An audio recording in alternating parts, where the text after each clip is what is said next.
Hi friends, நீங்கள் இதை பார்த்துட்டு இருக்கிற இந்த மோத்தோட நேம் தான் வைன் ஹாக் மோத்.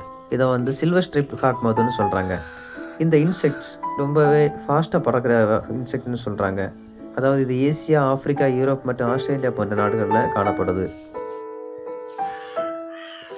இந்த கேட்டர்பில்லரோட தலைக்கு பக்கத்தில் கண் போன்ற ஒரு பகுதி இருக்குது.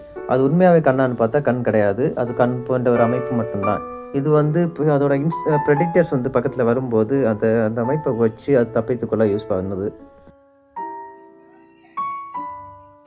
இந்த கேட்டர்பில்லரோட உடம்போட வால் பகுதியில் ஆண்டனா மாதிரி ஒரு அமைப்பு ஒன்று இருக்குது. இந்த கேட்டர்பில்லர் பார்த்தீங்கன்னா நார்மலாக பிரைட் க்ரீன் கலரில் தான் இருக்கும். ஆனால் அது வந்து டீப் ப்ரௌனாவோ இல்லை டார்க் கிரேயாவோ மாறும் அதோட பியூப்பா ஸ்டேஜுக்கு முன்னாடியே. இந்த கேட்டர்பில்லர் பார்த்தீங்கன்னா கிரேப் வைன்ஸ், ஆரம் லிலிஸ் போன்ற பிளான்ஸோட இலைகளை விரும்பி சாப்பிடுது. அதுவே அது உயிர் வாழவும் காரணமாகவே இருக்குது. இந்த ஒயின் ஹாக் மோத் வந்து 20 நாள் வரைக்கும் கேட்டர்பில்லர் ஸ்டேஜ்லேயே இருக்கும். அதுக்கப்புறமா அது பூப்பா ஸ்டேஜுக்கு மாற ஆரம்பிச்சிடும். இந்த கேட்டர்பில்லர் வந்து பூப்பா ஸ்டேஜுக்கு மாற ஆரம்பிக்கும் போது க்ரீன் கலரில் இருக்கிற அந்த கேட்டர்பில்லர் மெதுவாக ப்ரௌன் அல்லது கிரே கலருக்கு மாறிடும்.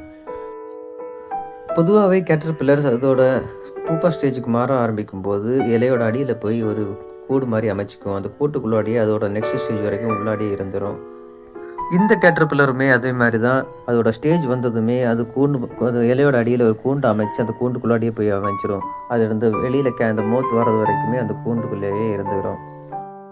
ஓகே ஃப்ரெண்ட்ஸ், இந்த வீடியோ பிடிச்சிருந்ததுன்னா என்னோட சேனலுக்கு சப்ஸ்கிரைப் பண்ணுங்கள், லைக் பண்ணுங்கள், அப்படி இந்த வீடியோக்கு கமெண்ட் பண்ணிடுங்க.